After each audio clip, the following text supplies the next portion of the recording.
Les directs sont pas loin de passer pour le Belge. Alors que maintenant c'est le Français qui a mis ça au sol. Waouh! Crée de la distance. Frappe, il passe tout près. Une frappe au corps, intéressant. Et là qui a failli passer également et c'est de nouveau parti au sol avec مرحبا بكم متابعي صفحة ام بالعربي في مقطع جديد والذي سنتابع من خلاله نزال للبطل الجزائري إلياس ندير ضد البلجيكي ستيف بايس. نزال رائع جدا وحماسي خصوصا من جانب البطل الجزائري. قبل متابعة النزال فضلا وليس امرا ان كنت تريد المزيد من المقاطع قم بالنقر على زر لايك وشارك هذا المقطع مع اصدقائك، دعم المحتوى وكذلك للتعريف اكثر بابطالنا للمجتمع العربي. والان لنتابع معا. qui commence avec un low kick qui se met en gaucher et qui envoie en high kick pas mal du tout, hein, bien bloqué de la part du Français qui prend l'extérieur de la cage. Très bon footwork pour l'instant de la part des deux, très mobile, on dit monter sur des ressorts et le middle kick qui fait mal. On l'a entendu celui-là et celui-ci aussi d'ailleurs, les middle kicks de Elias Nedir font du bruit.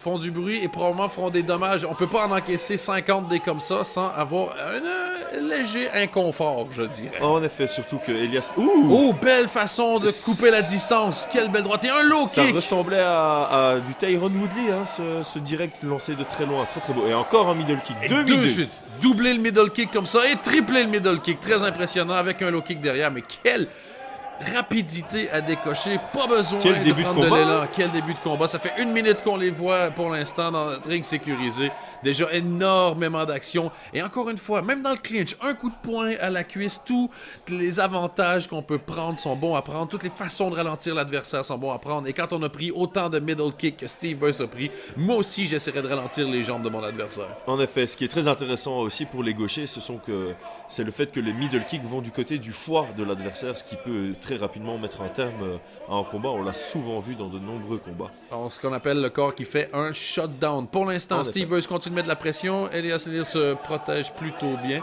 Qu'est-ce qu'on peut faire du côté de Steve Boyce à ce stade-ci du combat? À ce stade-ci du combat, à distance, c'était fort équilibré, donc on peut choisir de continuer à distance. Mais là, je pense qu'il a envie de tester le département de la lutte du côté du Français, qui défend quand même relativement bien. C'est un combat qui commence de manière très équilibrée, donc je pense pas qu'il y a de décision importante à prendre de part et d'autre pour le moment. On continue voilà, de revenir vers le centre. Il y a pas mal de luttes. C'est bien joué de la part de Elias Nedir qui réussit à retourner en parcourant tout le ring sécurisé pour reprendre l'avantage. Se prend un coup de genou au passage. Et voilà, c'est reparti. Avec moins de 3 minutes à faire au premier round, on est encore en position debout en plein cœur de l'octogone. J'aime bien le mouvement des deux fighters. Ils se déplacent très très bien comme ça. Ils sont à calculer la distance, à être prêts en permanence. Il y a Un petit problème au niveau protège tibia. protège tibia. Bien fait de la part de l'arbitre. Et on Et c'est reprend. reparti. Milieu du premier round. Les directs sont pas loin de passer pour le Belge. Alors que maintenant c'est le Français qui a mis ça au sol. Waouh! Quel beau changement de niveau. Va chercher vraiment sous la ceinture. Remonte. Un bon slam. Et Steve Boyce se retrouve en position de... quasi... Non, on est encore en demi-garde. Failli récupérer la garde complète. Elias bien actif. On sent de l'énergie. Et cette fois-ci, c'est récupéré. Voilà. La garde est récupérée pour le Belge. Franchement, un très beau combat. Beau slam qui va directement en side control. Et Steve a la présence d'esprit de directement récupérer entre la garde et la demi-garde. Et maintenant, il part sur une rubber guard, ce qui est très intéressant lorsqu'il y a les frappes au visage. On rappelle Steve Boyce, le Belge, avec les gants orange. Elias Nedir avec les gants jaunes. Le Français de la MMA Factory. Et il crée de la distance. Frappe, il passe tout près. Une frappe au corps. Intéressant, du gauche.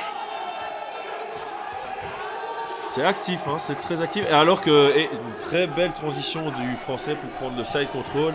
Tombe dans le side control littéralement. Va chercher le bras gauche. Et Steve, par contre, refuse de lui laisser. Il est toujours actif et il combat toujours pour se retourner. Et il est de retour. De toute façon, c'est au clinch contre la cage. Belle pression de tête du Français de la MMA Factory. Celui qu'on surnomme Dreamcatcher qui a envoyé 3-4 genoux de suite au niveau des... Direct. Et on vous assure, nous, on peut voir le combat d'ici. Exactement ça qui est en train de se passer. Et une pression, on tente d'épuiser un peu du bon footwork des deux côtés. Et donc voilà, encore des coups au niveau des jambes. Très actifs, que ce soit en défense ou en attaque contre la cage. Et Steve Boyce tente de reverser. Crée un peu de distance. Ouh, le percute n'est pas passé loin.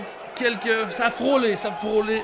Un courant d'air est passé près du nez. Et encore quelle combinaison qui passe à Et côté. un beau low kick qui touche. Bien caché. C'est derrière actif. beaucoup. Oh, il y a eu un coup retourné là qui a failli passer également. Et c'est de nouveau parti au sol avec le poulain de Fernand Lopez. Dreamcatcher. Donc je pense que c'est le même surnom que Moussassi, non? Ce serait le Moussassi français? À vérifier, et donc avec un takedown à 15 secondes de la fin du pro. Buzz qui tente de cacher ses low kicks derrière des 1-2. Fait bien reculer Dreamcatcher qui ne tarde pas à reprendre le centre. La rapidité de son footwork pour revenir au centre de la cage, très impressionnant. Et quand on dit un combat back and forth, là c'est littéralement le cas. Ça avance d'un côté, puis ça recule de ce côté.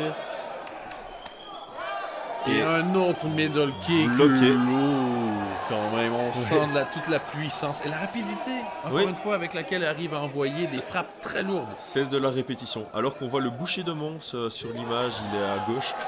C'est vrai qu'on surnomme aussi le lance-patate du Hainaut, Mike Viatko. Il est partout. Hein. Chaque fois qu'on commente, en fait, il est là.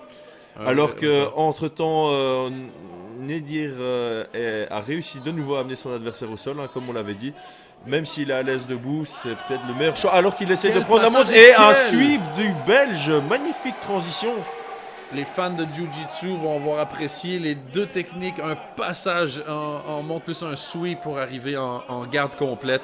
Avec Steve Boyce et les gants orange face à Dreamcatcher Nedir, le français de la Meilleure Factory, avec les gants jaunes.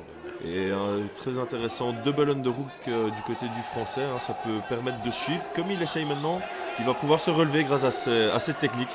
Très très beau, on a droit à un vrai combat de MMA ici, dans la mesure où on a du striking, du grind, de la lutte, du grappling, du ground and pound. De la technique surtout. Il n'y a pas beaucoup dans ce que vous venez de voir et il n'y a pas beaucoup de hasard. En effet. Et Steve Boyce qui tente une droite. C'est géré, c'est maîtrisé. 3 minutes 10 maintenant à faire au deuxième round. L'arbitre, petite pause. On revient encore une fois le niveau du protecteur de tibia. On retarde pas. Le temps de se faire un petit check et c'est reparti. 3 minutes à faire. Et on a tenté une droite encore de Steve Boyce. On passe en dessous du côté de Nedir. Et une nouvelle amenée au sol. C'est extrêmement propre, Chris. Les techniques sont extrêmement propres. Et à tous les niveaux, au niveau offensif comme au niveau défensif, on vient de voir Steve se relever contre la cage. C'est vraiment très beau, mais ça doit être un combat fatigant. Fatigant. Il n'y a pas d'endroit dans la cage pour aller se reposer pendant ce combat. Ouais, c'est clair que les combats dans les cages de 6 mètres de diamètre provoquent un peu l'activité également. Un bel cage pour l'événement d'ailleurs. Oui, pas beaucoup de sponsors étant donné que c'est un premier événement. Mais, les sponsors peuvent être vus sur les grands écrans. Ils sont également vus sur les casquettes de certains coachs. ETCR, le sponsor principal de cet événement. Du tout premier, on sait qu'il y a des rumeurs pour la suite. Alors que Nedir ramène encore une fois au sol et il cherche à prendre le dos. Belle défense de Steve qui malgré tout risque de se retrouver en demi-garde. Et il va devoir commencer à prendre des risques, Steve, s'il veut emporter ce combat, puisque le premier round a été plus à l'avantage du français. C'était serré, mais à l'avantage du français. Et là, il semble que le français commence à prendre de plus en plus le dessus, grâce notamment à ses nombreuses amenées au sol. Encore une fois, c'est fait. J'ai l'impression de voir un combat comme dans les livres. C'est propre, chaque geste amène au suivant, c'est calculé, on pense quelques coups à l'avance des deux côtés. Un combat d'échecs? Ouais, et une tentative vaguement depuis le dos. On a cru voir une semi-tentative de Kimura de la part de Steve Boyce. Et la position, la technique, regardez comment il va récupérer les jambes de... Et c'est ça que j'aime chez ces deux fighters, et c'est pour ça qu'on a mis ce combat au point. C'est comme des Joe Lawson, ils préfèrent mettre du spectacle et tenter des choses, quitte à perdre une position, plutôt que jouer la sécurité. Ici, on voit d'ailleurs Nedir Elias qui tente de séparer les jambes de Steve afin de passer son genou pour probablement prendre une monte. On est à 1 minute de la fin du deuxième round. Énormément d'énergie dépensée par les deux combattants pour ce combat qui donne le spectacle. La foule sait le reconnaître. Une foule de connaisseurs aussi ce soir au centre Jean-Moisse. Oui. On s'en-Guébert. Oh, et un coup qui porte! Et la distance est créée. Et quel beau ground and pound et belle reprise de la garde du côté du Belge. Encore une fois, c'est vraiment deux très très bons athlètes.